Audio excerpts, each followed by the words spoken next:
Hello, everybody, and welcome back to Mindset Monday. Let me ask you, what was a negotiation that you had today? Was it with a spouse or a contractor or a seller or maybe an employee or even just trying to get everybody on the same page? Because negotiations aren't just what happens in boardrooms or across deal tables. It's what happens in everyday conversations where people want something, need something, or are just trying to feel heard. Here's someone who spent decades proving that negotiations aren't about pressure, ego, or forcing a win. He's known as the negotiator, but not because he knows how to beat the person across the table. He knows how to understand them, find what they really need, and create a deal where everyone walks away feeling seen, respected, and ready to move forward. So, without further ado, Bruce, help me bring up Mr. Chris Lavin. And now, this is the moment you've all been waiting for.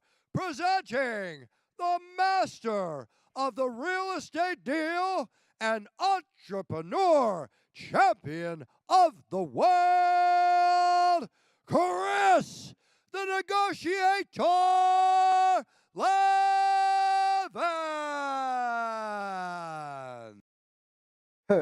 Thank you for that, Philip. I love that Bruce Buffer introduction. I know I say it every week, but I still chuckle. The thing that I want to talk to you today about is negotiations. The best negotiators, listen, you don't try to win. A real true negotiator tries to solve a problem so that everybody's happy. And I've been called the negotiator for as long as I can remember because even as a kid, I would try to negotiate my way into not going to bed earlier. I would negotiate my way into another piece of candy or negotiate my way into another piece of chocolate cake, if you feel me. I want to tell you what the name really means because most people get it wrong. When you hear the word negotiator, people go to the mindset of somebody at the table, rah, rah, rah, coming at them, going at them hard and not giving up and being relentless. Lowballing people, walking out, making threats, squeezing the other side until they find the cave, putting people in situations where they have to do what you want them to do. Listen, that is not negotiation. That, my friends, is coercion. Coercion. And it's the slowest, dumbest way to get what you want, right? And here's the reality. You may have heard this time and time again, or maybe not at all. That's a way to win a battle but lose a war, right? You may get what you want, but you lose that chance at a relationship. Real negotiation is the opposite of what people believe it to be. Real negotiation starts with one question. What does this person really want and or need? Not what they say they want, not the position they walked in with. It's what do they want underneath all of it, or what's their why? Because here's what I've learned in 40 years of doing this. Almost every position people hold in a negotiation is wrong.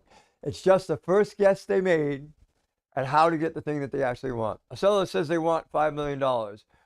What they actually want is to retire by Christmas without a tax bill that wipes them out. They're saying they want $5 million because they think they need to get $5 million to net three, right?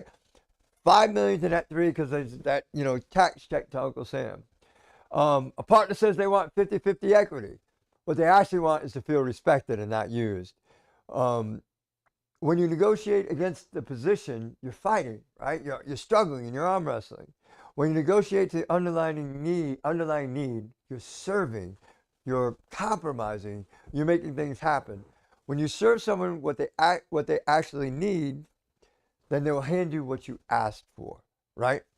Because people no longer feel like they're losing if they get the impression that you're serving them. And one of the most amazing things in life is to serve people, get them what they want and or need, even when they don't know it, that's what they need, and walking away what you wanted or perceived you needed all along.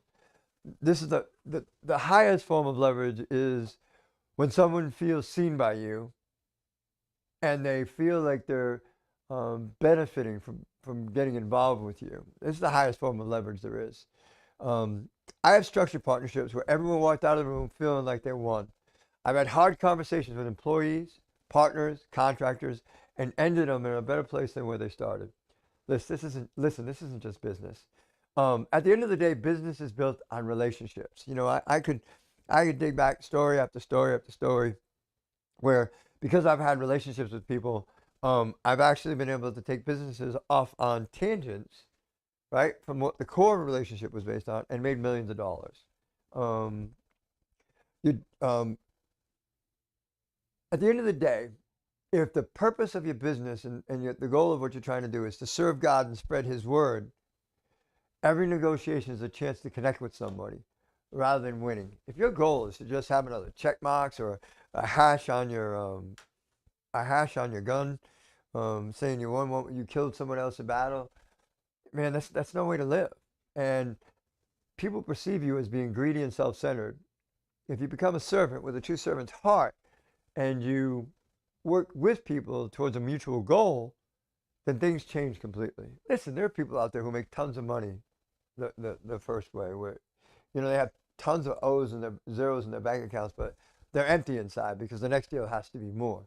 But if you can put a bunch of money in the bank, serve God and serve His people, His children, all at the same time, amazing things happen. You know, Proverbs 15:1 says, "A gentle answer turns away wrath, but a harsh word stirs up anger." You know, back to the example I was talking about earlier, where a seller comes in and says I need $5 million. I can't go any lower than $5 million on this deal. If you say, whoa, whoa, whoa, and actually start a conversation and start building a relationship and get them to trust you enough to reveal what their real needs are, they need $3 million net at the end of the day, and they have to pay that tax note. Well, listen, if you can take that deal and structure it in such a way, either they're paid over time, or, you know, they keep equity in the deal, or there's some way to formulate some sort of debt for them so they don't get taxed, they still end up with that $3 million in the bank. You end up paying $4 million instead of $5.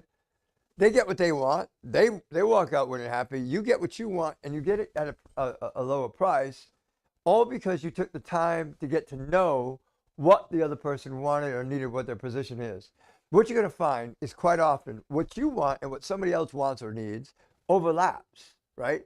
And where you find that overlap in the middle, you can serve them, serve yourself, everybody gets what they want, and you stop fighting long enough to find it, and boom, deals happen. But when you do it that way, you build a relationship. So not only does one deal happen, perhaps another deal happens, and then another deal happens. And then the broker sees you, applying this to real estate, the broker sees how you handled this person and this deal, and you made it happen and made them happy. He's going to refer the next deal, and the next deal, and the next deal. So the bottom line is this. When you go into a negotiation, the first thing that I need to say to myself at every negotiation, that this person could be a potential relationship. Let's focus on the relationship and let the business work itself out. If you go at that and be a good steward of God every time, you'd find that your negotiations not only go easier, but you end up more rewarding. Thank you all for listening. That was amazing, Chris. Do you have a couple of minutes for questions? Why not? Awesome. So, guys, this is all private. You can post the question in the chat. We won't read your names, and Chris can answer your questions. First one, how can you figure out what someone really wants versus not just what they say they want? Yeah. So this is terrible, but this is who I am. I can't help it. I always start a conversation with some kind of humorous insight, or, you know, I'm fortunate enough to be bald, and I know that sounds insane, but I'm fortunate enough to be bald. And, like, for instance, I was just on the phone on a Zoom, but my partner's on site. That's why he's not hosting today. He's on site at one of our properties that we're going through bank inspections to get the loan straightened out. And he was with some people, and, hey, how you doing? We're doing over Zoom. And then one guy, you know, he puts him on, this other guy, he says, hey, this is blah, blah, blah. I'm not going to say who it was because of the phone. I was like, oh, man, you're there. I'll be there on Wednesday. I said, can you give me the number for your hairstylist? Because the guy was bald, right? So immediately, ha, ha, ha, chuckle, chuckle, chuckle. But to break down the barriers initially with that kind of thing, people will then feel more comfortable and they'll start opening up to you. And you can literally say to them, "Hey man, like where are you really trying to get with this deal? Do you really need $5 million, or is there some net number, or is there some kind of structure? Are you trying to save this for your set up some kind of trust for your grandkids, where we can set up a trust that you start getting information on them, but they got to get comfortable with you, and to build that rapport is the most important thing. So immediately, that's how you do it. You knock people off their square by, I use humor. You can use other stuff. Knock them off their square so that they are outside of their preconceived notion of what the conversation is going to be like, and then they open up to you and they start telling you what their real needs are. And once you know what the real needs are, you can execute a deal that benefits everybody. Nice. And an example here, we have another question. If the seller wants more than the value of the property, what would you recommend? I would love to give you that much money. And listen, this I stole from somebody else. I'm not going to tell you who. I would love to be able to give you that much for the property. Look at the numbers. How can I do that? See, what you do is you make the problem theirs. Now they have to justify the number, right? Oh, I want 18 million, but you've only got $1 million in NOI. How can I do that?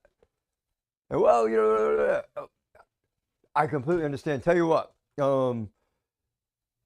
I can't see the numbers penciling that way.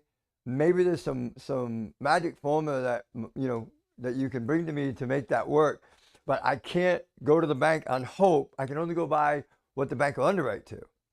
So basically, I make the problem theirs for them to provide a solution that they can't provide because it can't work.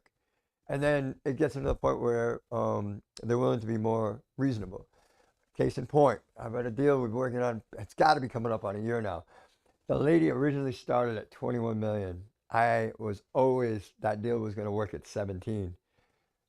Over the course of a year, 10 months, whatever it is, we got it from 21 million to, I think we're like $200,000 apart right now. But here's the funny thing. She should have taken the original 17 million, because now we're down to like 16.1 million because of the decline in the market, which is great for us, right? Not so great for her. But remember, don't ever burn bridges, don't close the door, and always, always, always try to get the people to solve your problem rather than you solving theirs. Awesome.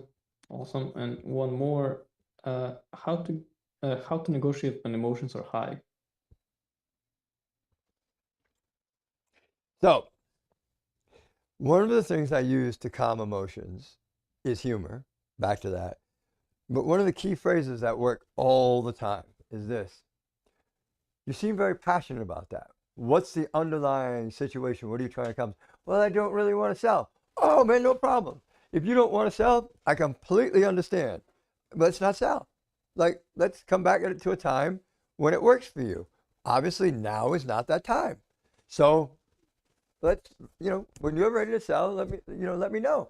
And you literally just politely back away from the deal to let people get their sanity.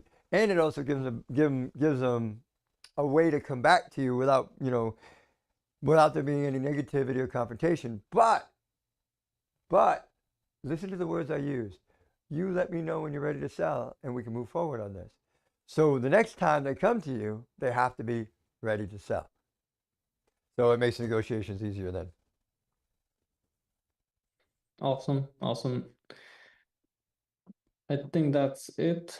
Thank you very much for your time, Chris. Absolutely. Yeah. Hey, listen, I want to make one thing abundantly clear. I live an amazing life. My life is fulfilled from the inside out, the outside in, and every which way till Tuesday. And the reason is because I follow God's will for my life every day.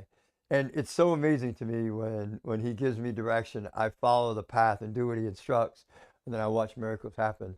Because sometimes the things that are going on in my life have nothing to do with me. Sometimes what's going on in my life has everything to do with either somebody else's salvation, somebody else's life getting straight, or God delivering a message to somebody else. It's not always about me. And my life is so fulfilled because I know that God loves me.